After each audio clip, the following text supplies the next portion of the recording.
I have to correct myself, because when I first started with this book, all the women of the Bible, I actually had already started and did Dinah and the Deadly Lure.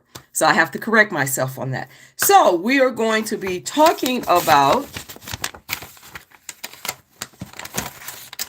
Dinah and the Impetuous, excuse me, I have to correct myself. Uh, Delilah and the Deadly Lure is when I started the book, excuse me. And these names. That's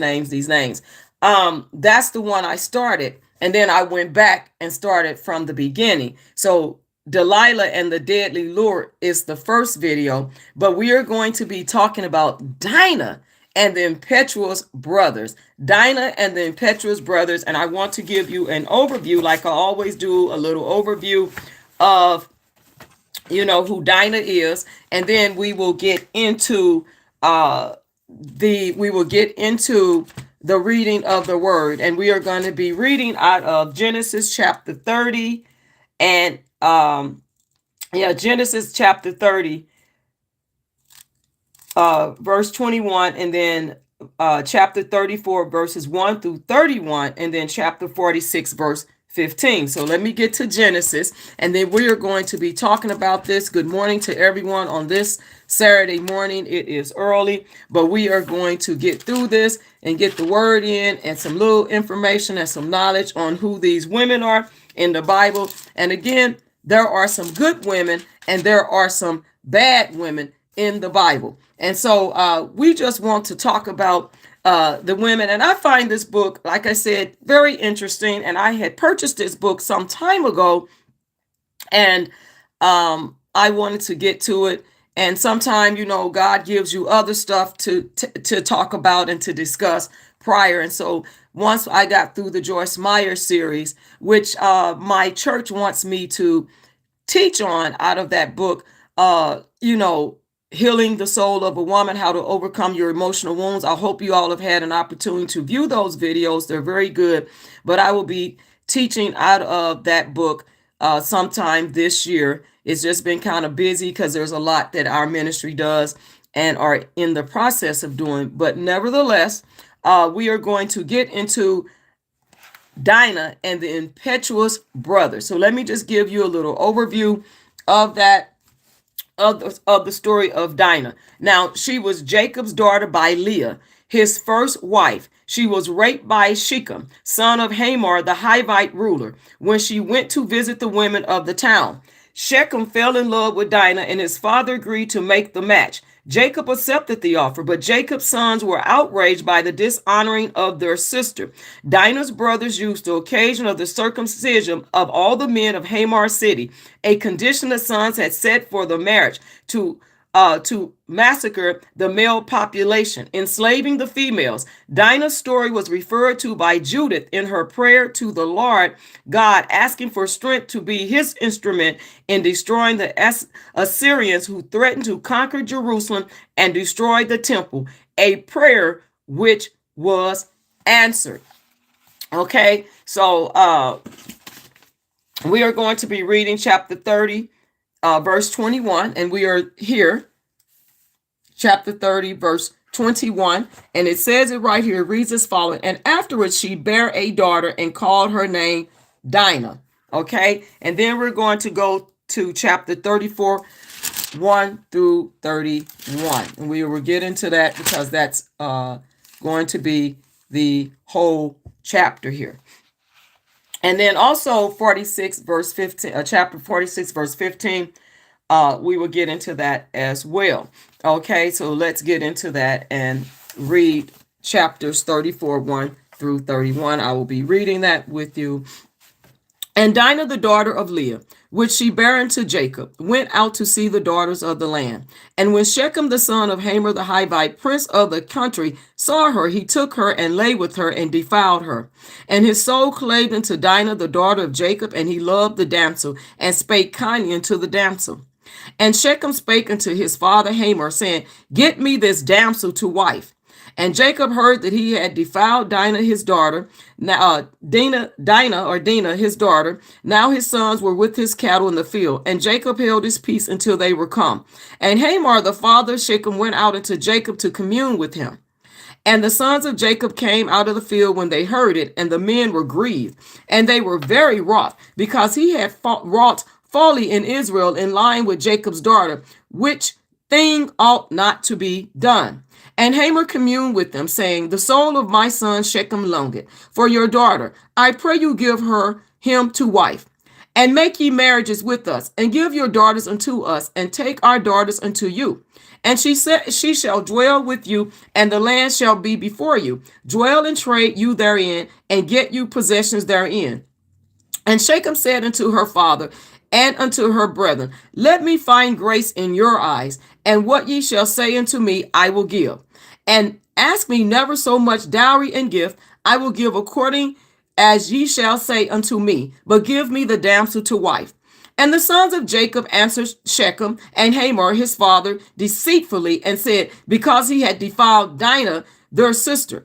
And they said unto them, We cannot do this thing, to give our sister to one that is uncircumcised, for that were a reproach unto us.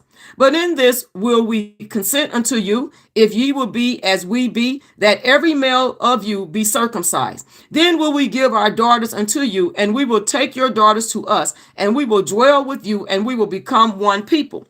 But if ye will not hearken unto us to be circumcised, then will we take our daughter, and we will be gone. And their words pleased Hamor, and Shechem Hamor's son. And the young man deferred not to do the thing, because he had delight in the Jacob's daughter, and he was more honorable than all the house of his father. And Hamor and Shechem his son came unto the gate of their city, and communed with the men of their city, saying, These men are peaceable with us. Therefore let them dwell in the land, and trade therein, for the land, behold, it is large enough for them. Let us take their daughters to us for wives, and let us give them our daughters. Only herein will the men consent unto us for to dwell with us, to be one people. If every male among us be circumcised as they are circumcised, shall not their cattle and their substance and every beast of theirs be ours? Only let us consent unto them, and they will dwell with us. And unto Hamor and unto Shechem his son hearken all that went out of the gate of his city, and every male was circumcised, all that went out of the gate of his city. And it came to pass on the third day, when they were sore, that two of the sons of Jacob, Simeon and Levi, Dinah's brethren, took each man his sword, and came upon the city boldly, and slew all the males. And they slew Hamor and Shechem his son with the edge of the sword, and took Dinah out of Shechem's house, and went out. The sons of Jacob came upon the slain, and spoiled the city, because they had defiled their sister. They took their sheep and their oxen and their asses, and that which was in the city, and that which was in the field, and all their wealth, and all their little ones, and their wives took they captive, and spoiled even all that was in the house.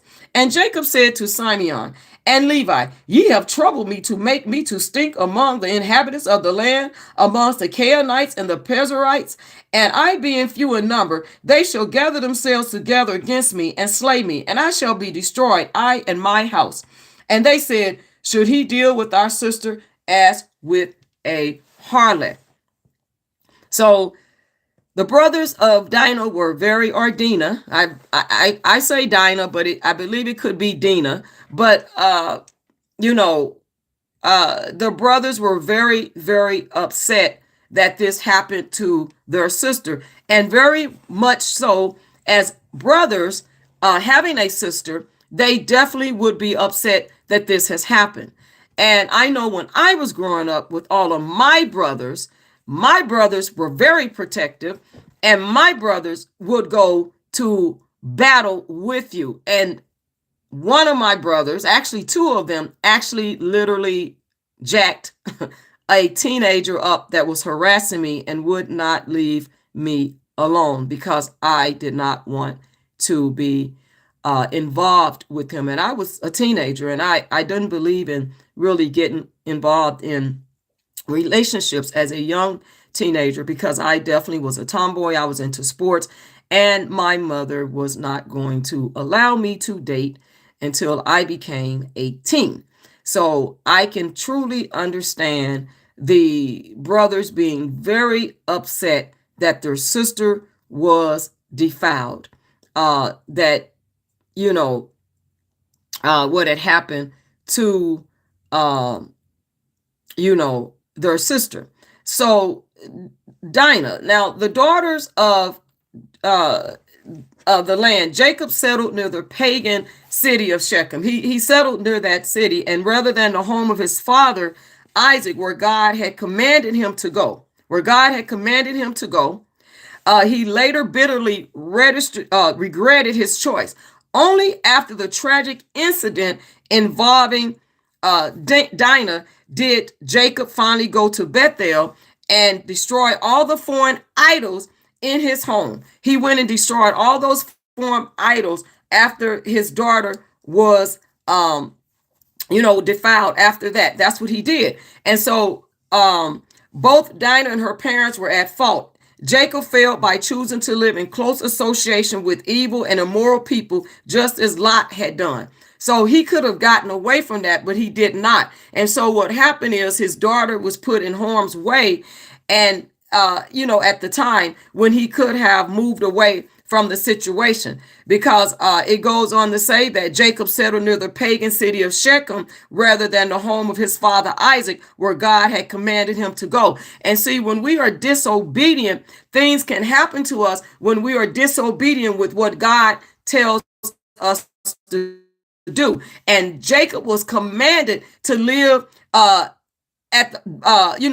by the home of father Isaac, and he chose not to do that. He lived near a pagan city of Shechem, and in that pagan city there was a lot of stuff going on. And see, God definitely knows what's best for us. A lot of times we want to say what we know is best for us, but God knows what's best for us. And when we deliberately, intentionally disobey what God has already told us to do, then we are going to have trouble. And so Jacob had trouble where his daughter was violated because Jacob did not follow the commandment of what God had given him to go live in the home of his father Isaac. He chose to live near a pagan city of Shechem, and that was a pagan city where they were doing defiled stuff, and their values and their standards were different because they talked about the circumcision in here and how the man was not circumcised. And so therefore, when you get involved with someone that doesn't align with your values or standards, there's going to be trouble in that relationship. There's going to be trouble. And that's what went on. And so the parents are the ones that failed their daughter because of the disobedience of what thus said the Lord had commanded Jacob to do. And so Dinah and her parents were at fault, but Jacob failed by choosing to live in close association with evil and immoral people, just as Lot has done. And see, first of all, if you are not evil, you are without evil, you're without immorality, then why would you want to be around people that are evil and have some immorality going on if you are not that type of person, and you subject your family to that kind of stuff? And that's the thing, is that we have to associate with like-minded people. We need to associate with people that value and have the similarities and beliefs and values and standards that we live our lives according to. And when you get involved with people that live their life differently from yours, there's going to be trouble. There's going to be complications. There's going to be challenges and complex situations. And it can lead to violations. It can lead to criminality and, a lot of different things, even murder it could lead to, because you're hanging out with people that don't align with what you believe in and your values. And we see that a lot today, where people get involved with other people, even in relationships and marriages, that really, they don't really have anything in common, because your beliefs may be to believe in God or whatever your religion is. And if they don't, why would you get involved? That's unequally yoked. And even in friendships, you can be unequally yoked in friendships. You don't do the same thing or that, and we all are different, but you got to have some similarities, some things that can bring you together, for the good. for the good, not for the bad, not for the evil, but for the good. And so that's what happened. He chose to live around those evil and immoral people. And this is what happened. And it's sad because it's just like living in a community.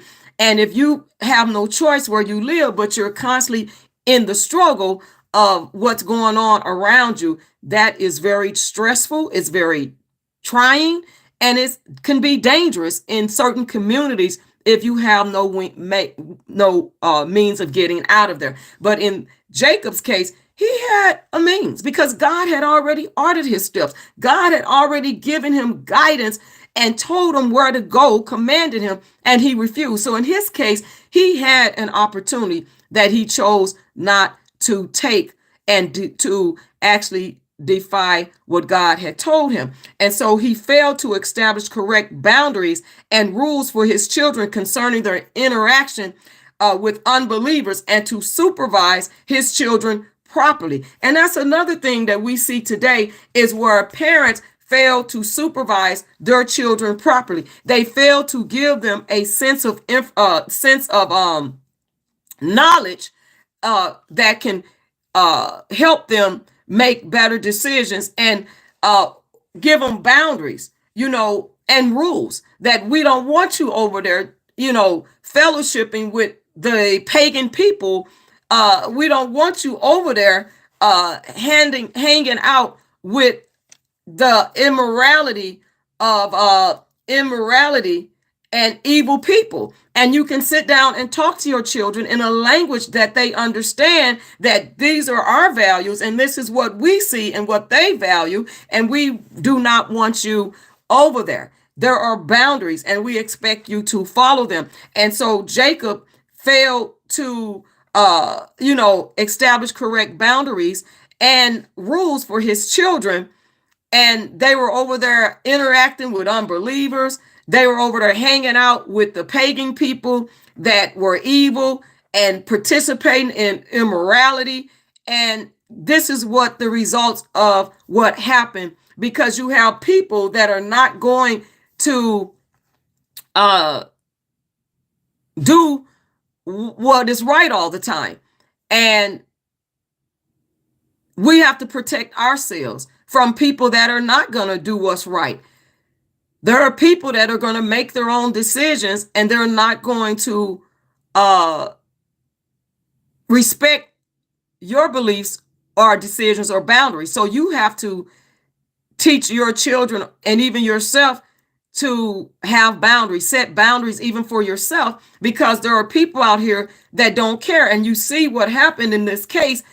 It was like, I have to have her. He had to have, Dinah. He had to have her. And that's what happened in that case. He felt like he had to have her. So he did not care. He didn't care. The son of Hamor, the Hivite prince of the country, saw her. He took her and lay with her and defiled her. He did not care. And see, that was the thing, even with King David, when he took Bathsheba. He knew she was married, but he took her because he wanted what he wanted. And this is what happened. So we have to have boundaries, set boundaries. And this is something when we talk about helping parents and helping our community and our race, setting boundaries so that these things are preventable. And so for her part, Dinah appears to have been seeking companionship with the ungodly daughters of the land. She wanted companionship. She wanted attention. She probably was lonely and she wanted friends. She had brothers, but she wanted female friends. So she went over there and sought companionship, and they were not going to protect her. How many times do you know where you are a certain type of person and they know you're different? They know that you're not a street person. They know that you probably come from a good home, a good place, a good upbringing. And they're pagan people. They have learned how to be immoral and evil. They're kind of wretched and raggedy and may even have a little ghetto fabulous in them. And so what happened is those daughters that she was seeking companionship from were not going to protect her, knowing that she was different. That's just like you are different, you carry yourself different, and you go hang out in the hood. They are going to see that you are different, and they are not going to protect you, because a lot of times they may be envious of you because you are different, because you come from a good upbringing, a good place, and they see you as innocent, and they're upset because some of them probably already have been taken advantage of. They were not virgins, probably over there doing evil and immoral stuff. They were pagan. It was a pagan city, worshiping pagan gods, and so therefore they probably already had been violated themselves or gave it up easily, or whatever the case was, and they were participating in it. This is what was going on over there. You become a product of your environment, and that is what was going on. So they were not going to protect her, and she was seeking, companionship from the ungodly daughters of the land. And no telling what all the things that they were doing that were ungodly. And so the end result was tragedy, hurt, and shame for Jacob, his daughter, and his family. She brought shame up on his family. But because Jacob failed to supervise his children properly, appropriately, and set boundaries. And so therefore she wind up bringing shame when that happened to her. And see, when you bring shame like that, it's hard to live that down. And so parents who fail to protect their children from evil companions put them in a place of temptation and compromise. So where Jacob failed to protect his daughter, he put her in a place of compromise and temptation, along with potential shame and disaster. And that's why it's so important as parents to really supervise your children, to establish boundaries, and to tell them about the evils, wiles of the world, immorality, things to go on, to share the word of God, or your religion, or whatever that may be, but to share the word of God with your children and how to protect them. Give them a sense of, information and common sense. Tell them, teach them about common sense, the common sense they were born with, and to use that, and to stay away from that and not stray over into pagan territory, as we say, or ungodly or evil or immorality, territory, because those are things that will happen. And so the sons of Jacob, they were grieved, they were upset, and so they were justifiably angry. They were angry. Of course, they were justifiably angry. That's their sister that someone violated. He honored her, is what, when you go back and read it, he saw her, he took her, meaning took her. It doesn't sound like she said okay and consensual. He took her. That's what he did. He took her, and he lay with her, and he defiled her. He took her. And that's what that R word is that he took her, and against her will, and she was hurt. She brought shame. It was a tragedy that this happened to her. But again, Jacob failed to supervise his children and set boundaries, and that was his daughter. And so that was very painful for the whole family. And so the sons, the brothers, they were justifiably angry about the sexual violation of their sister.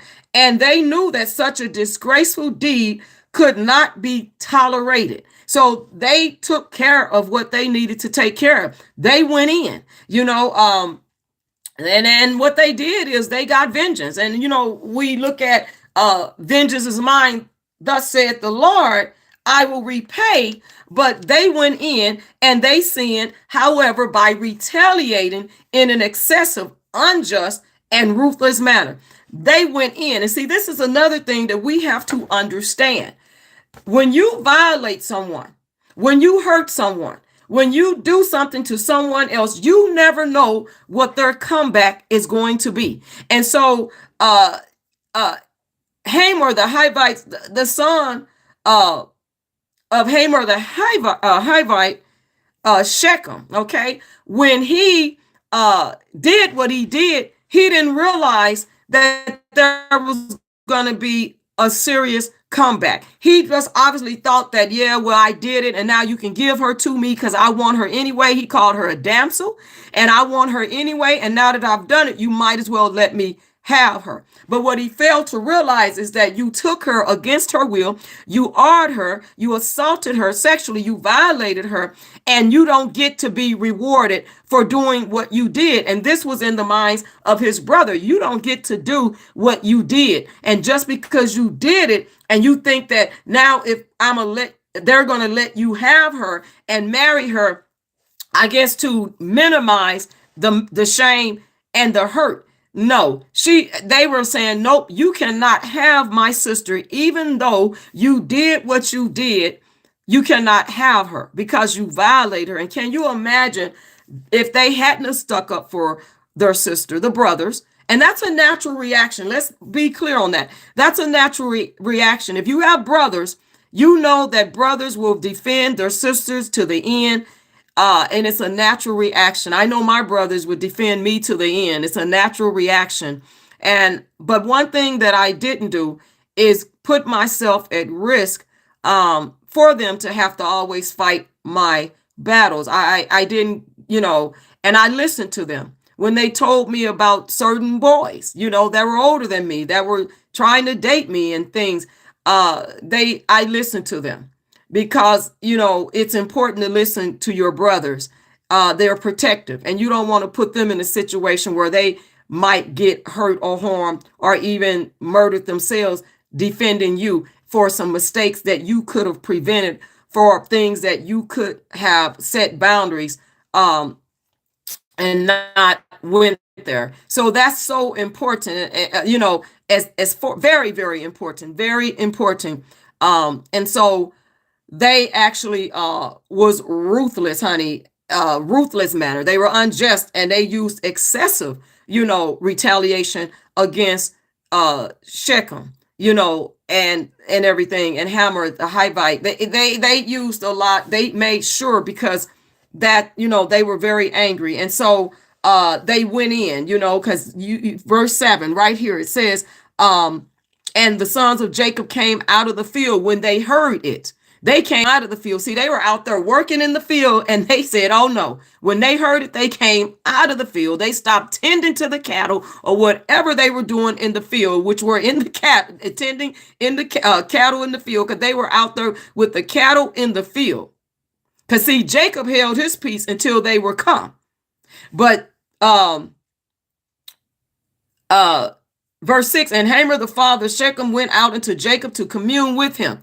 He wanted to commune with him. He wanted to make a deal after his evil son did what he did. And the sons of Jacob came out of the field when they heard it. Now, they said, no, we coming out of the field. The cattle will be all right. We're going to we were tending to the cattle. Now we're going to come out of the field. And the men were grieved, and they were very wroth, meaning very angry, very upset, because he had wrought folly in Israel in line with Jacob's daughter, which thing ought not to be done.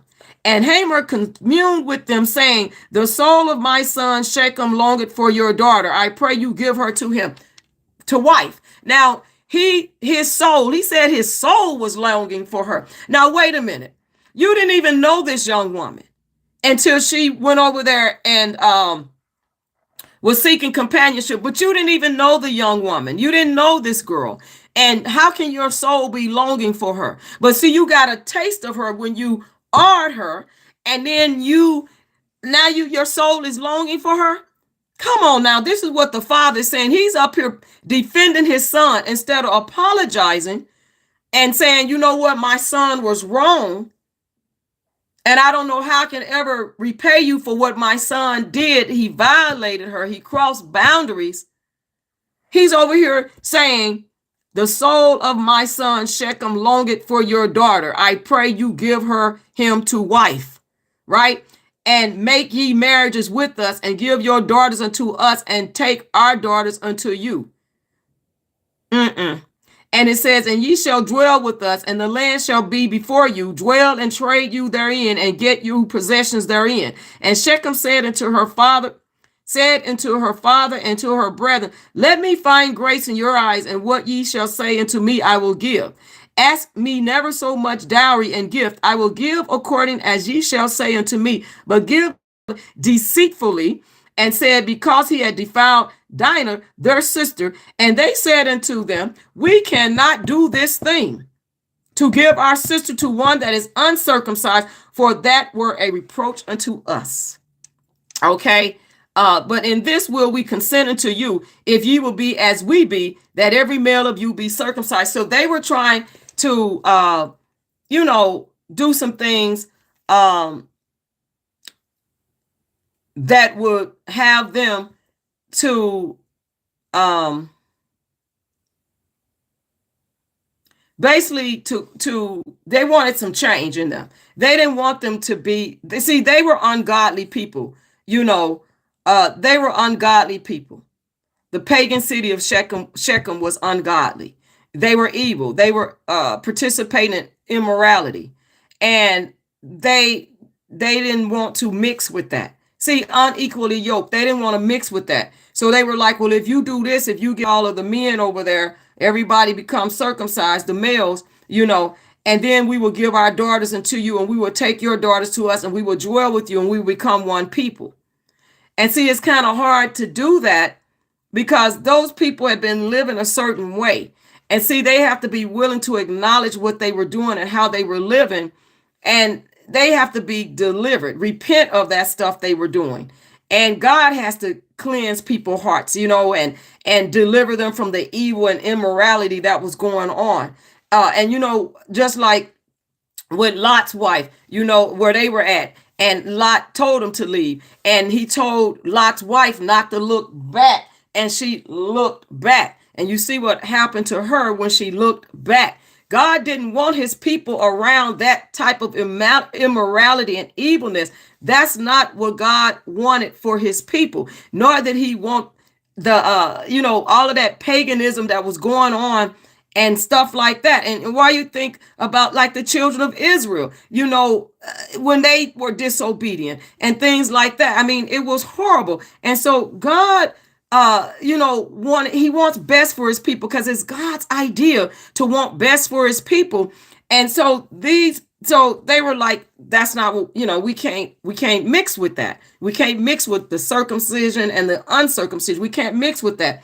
And so, it says, go on in 17, but if ye will not hearken unto us to be circumcised, then we will take our daughter and we will be gone. Because he was over there, Shechem was over there lusting after Dinah. He was over there lusting after her, right?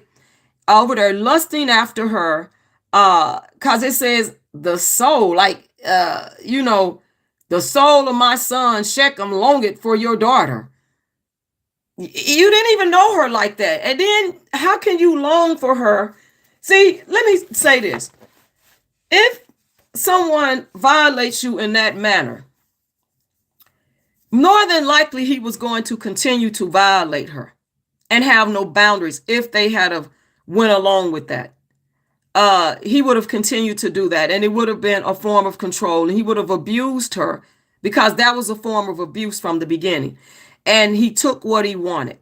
And he thought he was entitled to it, but he took what he wanted, and he would have done her like that. And he would have probably done her so bad that she would have been downtrodden and just wore down because of this narcissist, egotistical, evil, demonic, immoral, paganistic behavior that Shechem had.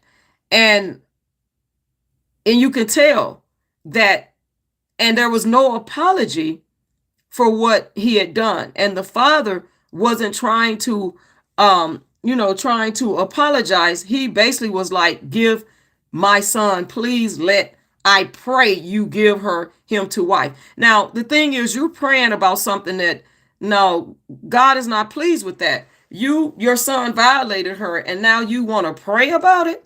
That you, instead of praying for repentance and forgiveness, to try to make it right, but nothing can be made right because that violation is going to stand. And this is in real life as women that's been violated and have survived it. It's not something that you're going to get over. You know, you can learn to live with it, but that violation, you know, and so she would have always felt violated. I'm pretty sure. I mean, you know, and I wouldn't want my family to be like, yeah, well, go on. No, absolutely not. I would have ran away. You know what I'm saying? And I can see where, you know, and I was just saying, you know, that this is really sad. And so verse 18, and their words pleased Hamor and Shechem's Hamor's son. And the young man deferred not to do the thing because he had delight in Jacob's daughter, and he was more honorable than all the house of his father.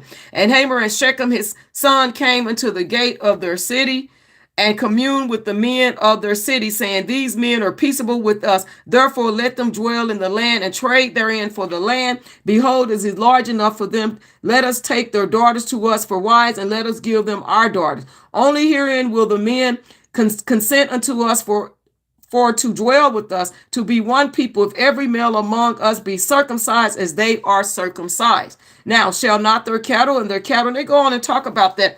But Jacob's sons wrongfully used the sign of their covenant relationship with God in a deceptive manner. That's what they did. That's verse 15. But in this will we consent unto you, if ye will be as we be, that every male of you be circumcised. So they deceitfully used their covenant relationship with God was deceitfully used. And it was deceitfully used because they were angry and they wanted vengeance. And, you know, God says that, you know, when we talk about revenge, we are to leave that up to Christ, right? Up to God. And they wanted revenge for what Shechem had done. And they wanted revenge on that. They wanted revenge. And so they deceitfully used their covenant relationship with God to get even with these paganistic people. That's what they were. And so they did it, which, you know, is not right, but they did. They did it. Jacob's sons wrongfully used the sign of their covenant relationship with God in a deceptive manner. And that's what they did. Instead of allowing God, to punish, you know, Shechem, they took it up on themselves. And so Simeon and Levi not only killed the males of the city, they murdered them. Not only did they murder them, but also looted the city and captured the women and children. So Simeon and Levi went into, they captured the males, they murdered them, they killed them, and then they captured the women and the children. Right here, and it came to pass on the third day when they were sore, that two of the sons of Jacob, Simeon and Levi, Dinah's brethren, took each man his sword and came upon the city boldly and slew all the males. And they slew Hamor and Shechem his son with the edge of the sword, and took Dinah out of Shechem's house and went out. The sons of Jacob came upon the slain and spoiled the city, because they had defiled their sister. And they took their sheep and their oxen and their asses, and that which was in the city and that which was in the field, and all their wealth and all their little ones and their wives took them captive. And they spoiled even all that was in the house. And Jacob said to Simeon and Levi, you have troubled me to make me to stink among the inhabitants of the land, among the Canaanites and the Perizzites. And I being few in number, they shall gather themselves together against me and slay me, and I shall be destroyed, I and my house. And they said, should he deal with our sister as with a harlot? So they had a question. While you're saying what's going on with you and making it about you, they were saying, and should he deal with our sister as with a harlot? Because he dealt with her in a disrespectful manner, is how Shechem and his father dealt with their sister. And that's what I'm saying on that note. And let's go to chapter 46, verse 15. This is a very situation right here. Okay, so 46, verse 15. And right here, These be the sons of Leah, which she bare unto Jacob, and Pandoram with his daughter Dinah. All the souls of his sons and his daughter were 30 and 3. So this is a very this story right here. I mean, I'm pretty sure a lot of people can relate to brothers defending their sisters or sister. Even though they use their covenant relationship in a deceptive manner to the covenant relationship with God in a deceptive manner. They were very wroth, very hurt, very angry that a man would defile their sister like that, that would violate their sister when it came to what they did to her. And so I understand. Now, they will have to deal with whatever consequences or punishment that God will have upon Jacob and his family, and on them as well. Also, because they murdered, they went real far with it. And,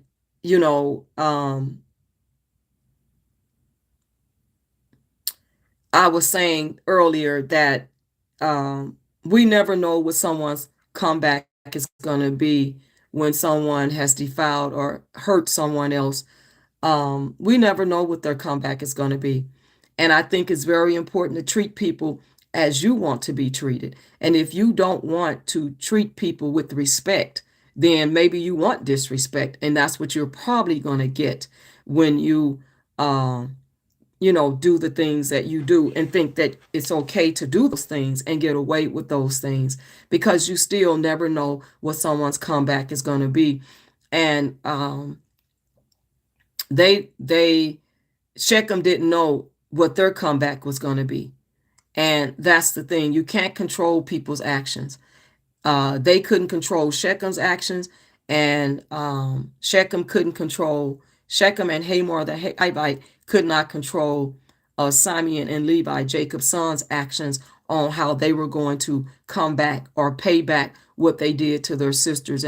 And so you can't control people's actions, and that's why it's important to make better decisions. And so Shechem shouldn't have never touched her to begin with. He shouldn't have never did that. But also we understand that Jacob didn't set boundaries, and that his daughter was over there trying to, gain friendship or whatnot, seeking, companionship from some paganistic people, and they were living ungodly. So they weren't going to protect her. So let's get into the story. Dinah and the Impetuous brothers. Okay. There was a lot to be said for being the younger sister of 10 brothers. Dinah knew, but just at the moment her mother Leah's sons were being really obnoxious, and she had had about enough of them. They act as though they were each my father, she stormed to Leah. Leah simply sighed, then smiled gently. A lifetime of acting on her conviction that she had to be kind, diplomatic, gentle, practical, excellent in anything that gave comfort to others, and endlessly patient to be accepted at all, had made that smile, usually without the sigh, her response to aggravation. And no question about it, Dinah was being extremely aggravating. They're trying to protect you. They're trying to protect you, she explained for what had to be the dozenth time. You know that, Dinah. Why do you let it annoy you?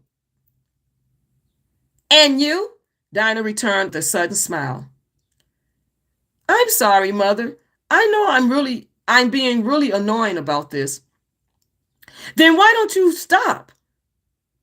Instead of adding, but, as you're about to do, injected Zilpah, Leah's maid, closest friend, and mother of 2 of Leah's sons, Gad and Asher. Again. Dinah opened her mouth, then closed it again. There was a pause. You're right, the girl said at last. I really don't object to their wanting to protect me. It's very good of them, and I appreciate it. It's just, no, Aunt Zilpah, this isn't just another, but it's a real problem. I'm scared that they'll mess up Shechem and me. Leah frowned. I still don't like the ideal of your marrying a Canaanite, even if his father did sell us land to live on and build an altar to the Lord God. Bad business mixing blood that way, to say nothing of mixing religions, Zilpah opined, kneading the meal, water, and yeast for bread vigorously. The way those people go on when they're worshiping, well, no decent woman would want anything to do with it. But I've never, Dinah interrupted indignantly. Hush, child, soothed Leah. Of course you haven't, yet. But if you marry Shechem, you might have to keep peace in the family, and you would be a disaster. I don't see why you ever let her go to visit those women in the first place, snorted Zilpah. Nothing but trouble. What were you thinking? That I wanted her to see some women her own age and have a little pleasure before she was married off to whoever Jacob thinks will do the family the most good? Said Leah, her placid tone at odds with her words. Both women stared at her, shocked. This was Leah. Patient Leah. Goodness, in the silence, Leah said. Now, Dinah, it's time for you to tell me exactly what's happened between you and Shechem. This time, what you did, not just what you and he said. Dinah suddenly blushed to the roots of her hair. She opened her mouth, but nothing came out. I see, said Leah, but you must say it out loud so you can hear the words. The girl dropped her eyes. She was silent. Seeing that Zilpah was about to challenge her, Leah made a sharp gesture. Zilpah subsided, though her expression was mutinous, her eyes knowing. Dinah, her mother said. Dinah's head came up proudly. Mother, Aunt Zilpah, Shechem and I have slept together. And oh, how very special it was. Told you so, muttered Zilpah so softly over Leah. Leah, standing next to her, heard. Ignoring the comment, she asked quietly, has this happened more than once? No, just the one time, said Dinah, a little sadly. And yes, I have had my bleeding time since. Though it wouldn't matter if I hadn't, she added, because afterwards he said he really wanted me to have his child. He said he was going to ask his father to ask my father for me as his bride. If my brothers interfere and ruin this match, I'll just die. Couldn't you talk to father first? Leah remembered her own desperation before she had become Jacob's wife. Her eyes met Zilpah's, and slowly the maid nodded. Of course I'll speak to your father, Leah assured her. I do understand. But Dinah, remember, if this doesn't work out, you need not fear. You are beautiful, truly beautiful. You will never lack for a husband if you want one. Leah was as good as her word. She persuaded Jacob that this match would be a good one, established the family in this area. With Dinah married to Shechem, the son of Hamor, the Hivite who ruled the area, they would have no difficulties about water rights or lands for planting. But Jacob was troubled, for he assumed the union between Dinah and Shechem had been forced on her. He kept his silence, however, because his sons were away, scattered throughout the countryside. In due course, Hamor approached Jacob and asked for the hand of Dinah in marriage. Shechem had persuaded his father that he simply had to have Dinah for his wife, and Hamor saw the advantages the union would bring to his people. He offered to give the women of his tribe to Jacob as brides for his sons, cementing an alliance that would be good for both families. He also offered as a marriage settlement any price Jacob wanted to ask, a sign of how eager he was for his son's marriage to Dinah. Dinah's brothers soon returned home. Hearing the story, they, like their father, assumed that Shechem had taken their sister by force, and they wanted revenge. But given Hamor's enthusiasm for the match, the huge bridal price offered, the advantages of the alliance, and Hamor's assumption that his offer would be gratefully agreed to, they were stymied. Marriage, after all, would save Dinah's honor, so they had no pretext for vengeance. The brothers and Jacob agreed to the marriage, making only one condition. They could not, they said, give Dinah to an uncircumcised man, for that would dishonor her and them. If Shechem, and all the males of the tribe would undergo circumcision so that the two tribes could truly share life, then the marriage could go forward. If not, there would be no marriage. Hamor and Shechem were delighted and quickly agreed. They knew that with the marriage, all the property of the Israelites would be theirs as well, and all that cattle was a powerful inducement. Leah reported the result of the meeting to Dinah, who simply glowed with joy. Even Zilpah seemed content, but Leah was not. She was terrified, though she could not have said why. It was just too easy, she said to herself. Something is bound to go wrong. But she kept her fears to herself and helped her daughter prepare for the wedding for which she longed. Unfortunately, Leah's instincts were right. On the third day after the circumcision of Hamor, Shechem, and all the males of their tribe, when they were all still weak with the pain, Simeon and Levi took their swords, walked into Hamor's town, and with cold efficiency cut the throat of every man in the place, from Hamor down to the least significant boy. When they had finished their daughter of the helpless, Simeon and Levi snatched up everything of value in the town, gathered up all the cattle, flocks, and donkeys, and went back to Jacob. He berated them for their rashness and pointed out that they had made enemies that left them all in great danger. We couldn't let our sister be dishonored, was all the brothers said in answer, and the discussion was terminated. After the disaster, when the family had moved to Bethel, no one spoke of the aborted marriage. Indeed, Dinah did not speak at all, and grew thin and pale with grieving and with anger.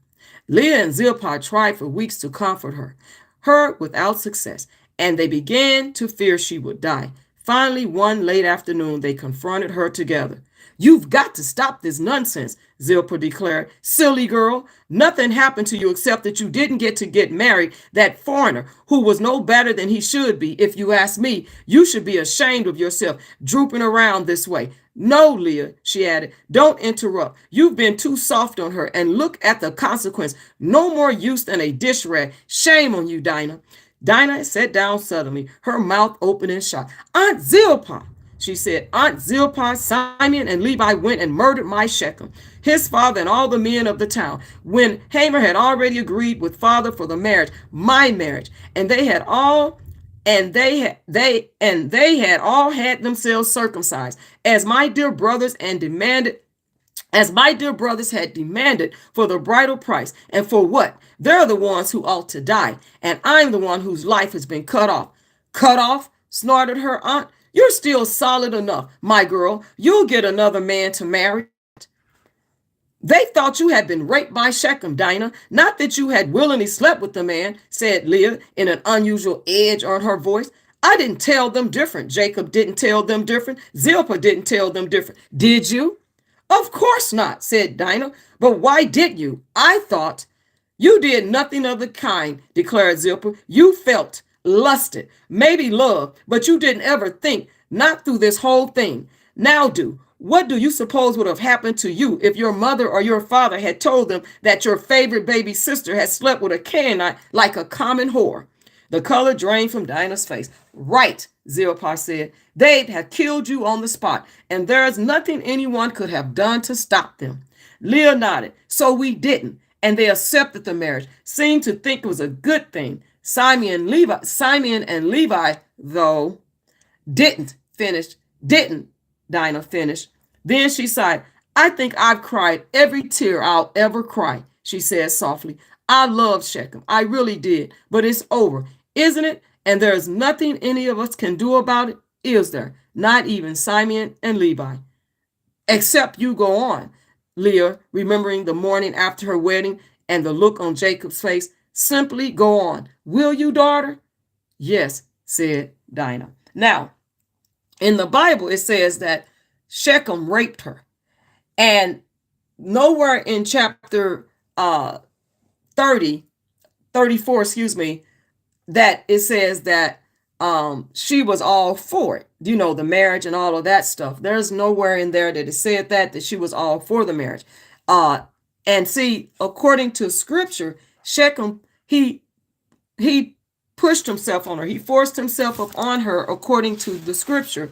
And the brothers had a sense that he had violated her. But she was young, she was naive, she wanted some companionship, and she was over there hanging out with them. So she thought that what he did to her was love. And in fact, it was lust. And him taking her, she thought, oh, he wanted me so bad, that he took himself up on me. He forced himself up on me. And she took that as that being good. She took that as he loved her, he liked her. She took that as that was a good sign that a man would force themselves up on her, on a woman, and take it, and that his desperation to be with her, she took that as he wanted her so bad, when in fact that wasn't the case. But she didn't understand that, because Jacob again had failed to set boundaries and sit down and talk to her about things like that could happen, and also to give her some information that if a man takes you and violates you like that, that's not love. And she took it as love, that this man wanted to be with her because he did those things. And see, some women even think that when a man is beating on them and very jealous and very protective, to the extent that they can't be with around their families, they can't go anywhere by themselves, they can't even go to the corner store or go grocery shopping, or if they have children, take the kids out. Some women think that's love, and that's not love. That's unhealthy. And in this sense, the brothers, to me, I think they had some discernment, and the father knew it too, and he was angry, but he wanted to handle it peacefully. And because he felt that shame had already been brought to the family, hurt, pain, and shame and tragedy, because Dinah was over there hanging out with the pagan women, and they were ungodly women. They were ungodly women, and so he wanted to handle it differently. But the brothers they sought revenge. And that's a natural reaction. They feel, I mean, arguably, it's justifiable, a natural reaction to protect your sister or to get vengeance when something like that happened. Her being the youngest sister with 10 brothers and being the youngest, they wanted to protect her, and she didn't see it. She saw that this man was liking her, and they was too protective, because if you think about it, she was in there talking about how protective they were of her, and it was getting out of hand and all of this other stuff. So she really went over there with these women, and she got caught up in a situation where he was able to violate her, but she didn't see it that way. So the Shechem excuse me, and Hamor the Hivite, they were trying to make it right in their eyes by marrying her off to his desperate son that was saying that his soul longed for her. Basically, his soul lusted for her. And, he took her and he looked at her as a damsel and saying, the damsel to wife, I want to wife her, basically, is what Shechem was saying. And so, and so the brothers, to me, excuse me, not saying, excuse me, not saying, what they did was right according to the word of God, but they were justifiably right to be angry. But they did use their covenant relationship with God to deceive them, and they got all of them to be circumcised, and then they went and murdered them. And that's the part that was wrong, because they could have had them circumcised and still said, no, you're not going to get my daughter after all. But they went to excessive, extreme sexual matters and murdered all of the males, including Shechem and his father and all of the males. And then they took the daughters and the children and the cattle and livestock and the wealth and the riches. And that grieved Jacob. Jacob didn't like that his sons had did that. So with that being said, I want to thank you all for tuning in. If you've stopped by, don't forget, come back and give a thumbs up to the video. Share the video. Share the video because it's good information. It's good information. And there's some takeaways in this. And just the fact that how we need to set boundaries with our children and teach them boundaries of people that are that don't live the same lifestyle that you live. And if your child wants to hang out with a family where they are allowing the kids to do, excuse me, anything they want, drink, smoke weed, whatever the stuff is, have uh, you know, um, you know, intercourse, and they don't see anything wrong with those type of things, and they're not teaching them, godly things and things like that and sharing the Bible, then you would not want your children to be around that, because you are putting them at risk for anything to happen to them. And we see today a lot of stuff going on. We have children even younger now killing people, murdering people out on the street, stealing, as the mother that said her son was the man of the household. He's 13 years of age. And whatever he was doing out at 3 or 4 in the morning was helping her because she doesn't have a man in the home. And I think that woman should be charged. I honestly do, because something's wrong with that. You put your son in harm's way. No 13-year-old child should be out in stealing to help provide for your other children and for himself as well as a child, and making him the man of the house and saying he is the man of the house. That's not your man, that's your son.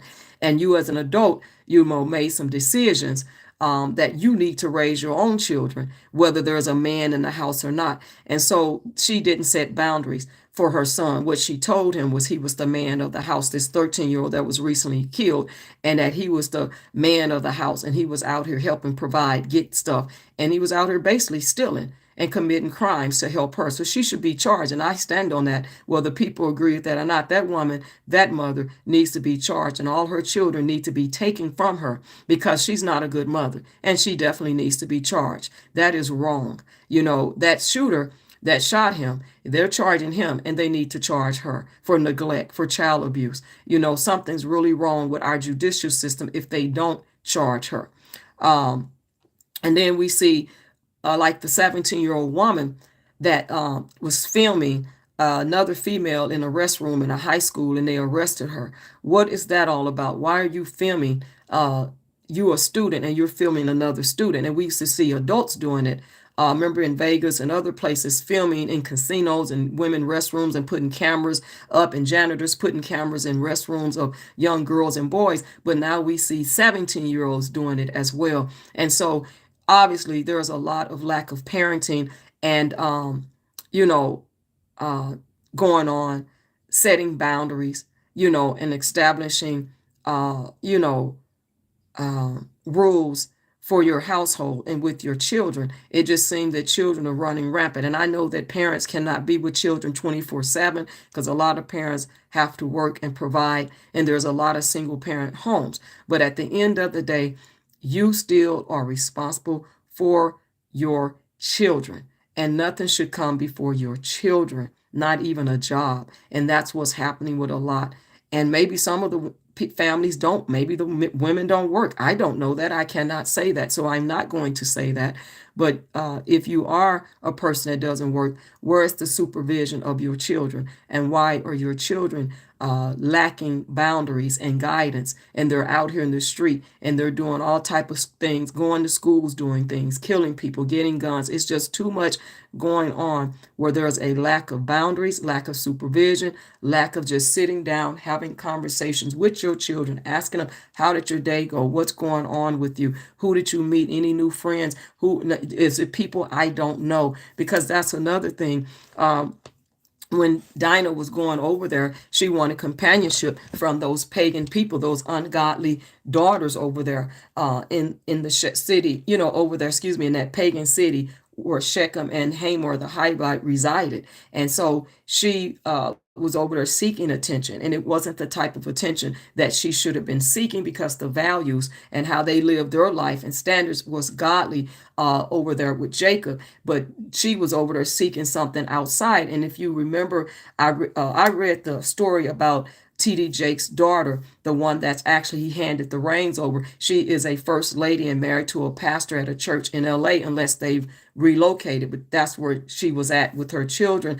But she had a child out of wedlock. And the book that she wrote was, um, God, wait, hold on, give me a moment.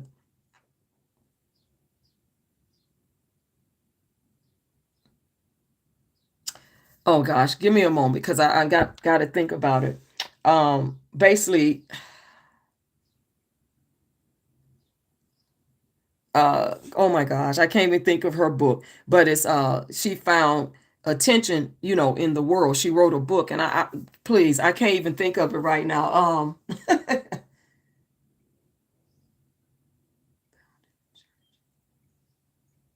Wait a minute. Something about found in something about in the world. And I can't even think of it right now. I'm sorry, but there's a book that she wrote, and I've been even having it on my mind. And now when I think about it, oh, um, Lost in the Pews, Found in the World. She wrote a book, Lost in the Pews, Found in the World. So she was actually, because T.D. Jakes and his wife has been in the ministry for several years, not just years, but decades on decades in the ministry. And she was lost in the pews, found in the world. And that's the book that she wrote later on about her life being in the church with her parents and her siblings and her her sister is the one that told the parents that she was pregnant because she was again lost in the pews, found in the world is what she's saying. So and this is what it sounds like almost with Dinah. She was raised in a godly family, but then she was found in the world, meaning she wanted worldly connections, and that's what she was seeking, worldly connections outside of her godly home, her godly foundation. She wanted worldly connections, and that's what she was seeking. And she found those worldly connections, which brought shame and tragedy and hurt and pain up on her family. And even the fact that Simeon and Levi murdered all of the men in the pagan city because of that. And so that happens, and that's why it's important for us to sit down and have these conversations with our children or grandchildren, or if we have an opportunity to minister or or be a mentor to younger people, to have conversations with them, not to judge them, not to bash them, but to try to help them, to try so that they know how to set boundaries. And if you're not wanting to do something, don't do it. If you don't want to smoke weed just because you see people doing it, don't do it. If you don't want to engage in premarital sex, don't do it. You have to set boundaries and protect yourself and value yourself. And that's important to understand. And it's good to know, what do you value? Start asking your children, what do you value? What do you think is good? What do you think is bad? What do you think is evil? What do you think? You got to ask children, you got to have these conversations, because it's different when in an era that we grew up in and where the children are growing up now. And it's a different era. So it's important to sit down and have these conversations about what is really going on with the children of today. And I salute all parents that are doing the right thing, that are out here trying to help your children, that you're teaching them values, that you're teaching them guidelines, rules, and regulations. And the fact is that if I don't like something, I'm going to speak up and tell you. And if you continue that, we cannot hang out and be friends. I don't want to have no parts of you. I don't want to have nothing to do with you. We have got to teach our young people that. And that's not just for females, that's for men as well. To teach them, and men teaching young boys how to protect themselves and also to set boundaries. And don't let your lust and emotion violate a young woman. And if she says no, it is no. And it goes for men violating young boys if they say no, and men too, because there are men out here. We've seen some pastors doing some grievous things to young boys in the church. And this is another thing in the church. You still have to know what's going on, because everyone that says they are called to minister to people are not necessarily chosen. And we have to make sure that even with our children in the church, that we are forever so watchful and making sure we set boundaries as well, that are supervised, and that the people that are supervising them are doing the right thing and they're walking upright. Because there are times where there are adults in the church that will take your children on field trips and things like that and youth program, but you gotta make sure. as chaperones, making sure that what they're doing is aligned with the word of God and is not contrary to the word of God. Because we see a lot in the church where people say, well, it's the pastor and I got to go along with the pastor. All the while, your pastor could be violating your sons and daughters. So this is a lesson for all of us. We have to be careful. But as parents, as grandparents, we have got to sit down and talk to our children, protect our children, and we have got to turn our attention back to the family, because one of the things that's so important is that God ordained the family, and he said the family is the most important. And so we have got to make sure that our families are treated as such. God first, family, and that is so important. And we see that a lot of people are trying to make things their ideal, socialism, and trying to change things. And uh, it was God's ideal for family, God's ideal for husband and wife, God's ideal for prayer, God's ideal for communion and fellowship with him, God's idea, you know, when he created the earth in the beginning, God's idea. And so it's so important that even with socialism going on and the socialists, it's still important that you choose what you're going to follow and what you're going to get involved with. And the most important thing is get involved with the Word of God, to pray, to study, take notes of what is being taught to you and your children, uh, and at church, and when your children are going to school. Take care of being involved in those things. Take care, and being involved in your children's education is so important. And even just in their life, and even if they're in sports, making sure that they are being protected and that you're part of organized sports and showing up as a parent. Don't leave it up to someone else to be time to take care of your children. Take care and be involved. And if there's a father that wants to be involved, that needs to be involved in the child's life, make sure that you are co-parenting and making it about the children and what's best for the children, not what's best for you, but what's best for the children. Because we see a lot of people making it about them as parents instead of making it about what's best for the children, and the children suffer. So with that being said, again, I want to thank you all for tuning in. Don't forget, like I said, the thumbs up the video, share the video, and then subscribe to the channel if you're not a subscriber. And thank you all for my subscribers, and even thank you if you're not a subscriber and you're just stopping by. And I will be talking with you all soon. Hope that you enjoyed the story and that you get a lesson out of this video to share with others. And if you're working with youth, talk to them. And God bless each and every one of you that are doing what is right in Christ's sight. God bless you all. Bye.